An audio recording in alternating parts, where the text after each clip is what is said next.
आप भी रह रहे हैं अगर कामदा एकादशी का व्रत तो आपको इन बातों का विशेष ध्यान रखना चाहिए। आइए हम जान लेते हैं कि कामदा एकादशी के बारे में। कामदा एकादशी एक ऐसी एकादशी है जो कि नाम से ही पता चल रहा है कि कामदा यानी कि सारे कामनाओं को पूर्ति करने वाली एकादशी। तो इस एकादशी को आपको व्रत कैसे करना है, कैसे अपनी मनोकामना को पूरा करना है, इसके बारे में हम इस वीडियो में बात करने वाले हैं। बहुत सारे कमेंट्स आते हैं कि इतनी एकादशियां हम करते हैं लेकिन उनका फल तो मिलता ही नहीं है। तो आपको फल मिलेगा कैसे, आप उनको विधि पूर्वक करते ही नहीं हो। एकादशी व्रत के जो नियम होते हैं, एकादशी व्रत के अगर नियमों को पूरा नहीं करोगे तब तक उसका फल आपको मिलेगा ही नहीं। तो इसलिए आज चलिए हम जान लेते हैं इस वीडियो में कि एकादशी के नियम क्या क्या होते हैं, कौन से नियमों का हमें पालन करना होगा। ठीक है ना। तो देखिए हमको नियम करने हैं, हम कहाँ चूक कर जाते हैं, कहाँ हमारी गलती हो जाती है कि हम एकादशी का व्रत तो करते हैं, नियम नहीं पालन करते हैं, इसीलिए उसका फल भी हमें नहीं मिलता है। और यह कामदा एकादशी तो एक ऐसी एकादशी है जो सारी इच्छाओं को पूर्ण करने में सहायक होती है। तो आइए कामदा एकादशी के सारे नियमों को जानेंगे। ठीक है ना दोस्तों।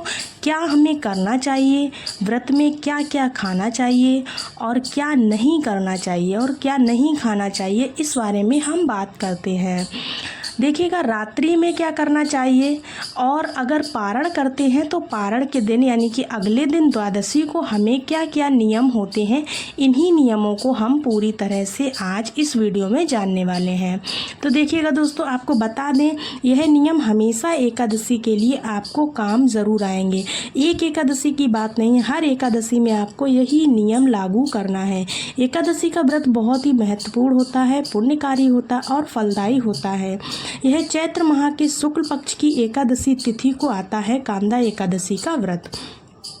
जीवन में ये सुख समृद्धि लाता ही लाता है, साथ ही साथ आपके पापों को भी नष्ट करता है, इसके साथ ही साथ कष्टों को दूर करता है। यह व्रत जो होता है हमें मानसिक शांति यानी कि अपने मन की शांति और आध्यात्मिक उन्नति के लिए रखना चाहिए।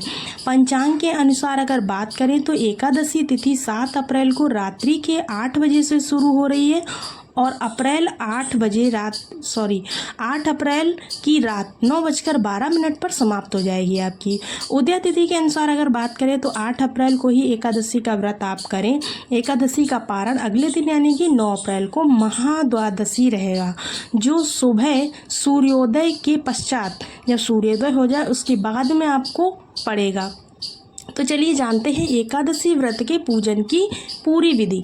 कामदा एकादशी के दिन सूर्योदय से पहले आपको उठ करके सभी कर्मों से निवृत्त होकर के स्नान कर लेना है। साफ सुथरे आपको वस्त्र पहन लेने हैं।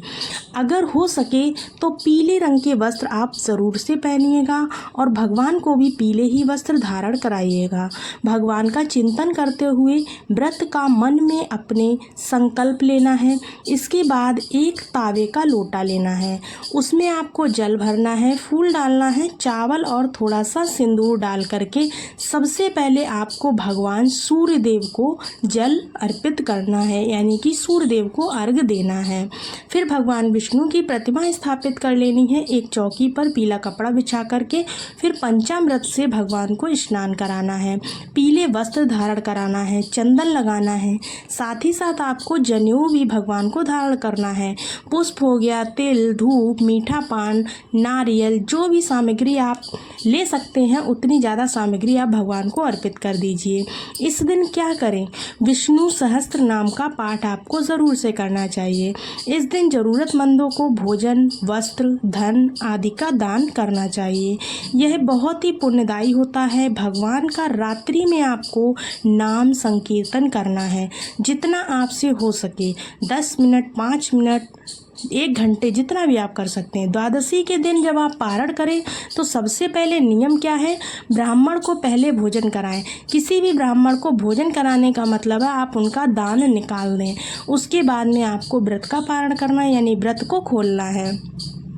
और दोस्तों इस दिन कुछ उपाय भी मैं आपको बताऊंगी जो शास्त्रों में लिखे हैं। अगर व्यापार में दिक्कत आ रही हो तो 11 गोमती चक्र लेना है। कितने? 11। और 3 नारियल मंदिर में रख देने हैं।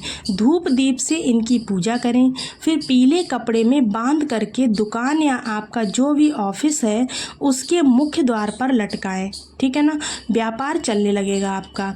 अगर आपको लगता है परिवार में बीमारियां रहती हैं तो एकादशी के दिन शाम के समय तुलसी जी के नीचे आपको क्या करना है, गाय के घी का एक दीपक जलाना है और भगवान विष्णु जी का ध्यान करते हुए, माता लक्ष्मी का ध्यान करते हुए आपको तुलसी जी की कम से कम 7 परिक्रमा करनी है दोस्तों। इससे परिवार में जितने भी रोग हैं, बीमारियां हैं, दुख है, सबके सब दूर हो जाते हैं। अगर पति पत्नी में झगड़ा होता रहता है तो घर में कलेश होता रहता है, मन बहुत अशांत रहता है, तो एकादशी के दिन केले के पेड़ की पूजा करें। धूप दीप रोली चावल आदि से उनका पूजन करें। फिर भगवान को केसर जो होता है ना, केसर मिला हुआ 1 गिलास दूध अर्पण करें और प्रसाद के रूप में वह दूध जो है आप भी पी सकते हैं। इससे जो है ना पति पत्नी के रिश्ते मधुर होते हैं, ऐसा लिखा हुआ है। इन नियमों से आप कामदा एकादशी का व्रत करें जो बहुत ही फलदायी होता है, पुण्यदायी होता है। इसके साथ ही साथ सारी कामनाओं को पूर्ण करने वाला ये व्रत कहा जाता है। अगर आपको वीडियो थोड़ा सा भी पसंद आया हो तो वीडियो को लाइक अवश्य कर देना। कमेंट्स में राधे राधे ज़रूर लिखिएगा। वीडियो बहुत ही अच्छा है आपके लिए। सारे ही जो भी मैंने यहाँ पर नियम बताए हैं ये आप हर एकादशी पर अप्लाई कर सकते हैं। हर एकादशी पर आपको ये नियम करने चाहिए जिससे कि आपके जीवन में भी सारी की सारी समस्याएं दूर हो जाए, सारी आपकी समस्याएं जो है उनका बिल्कुल जड़ से ख़त्म हो जाए वो। ठीक है ना। तो इस वीडियो में आपको कौन सा उपाय सबसे अच्छा लिखा कमेंट्स में ज़रूर बताइएगा। इसके साथ ही साथ दोस्तों अगर वीडियो पसंद आई तो लाइक कीजिए, सब्सक्राइब ज़रूर कर लीजिएगा चैनल पर अगर पहली बार आए हैं। मिलते हैं आपसे अगले वीडियो में, तब तक के लिए सभी को राधे राधे।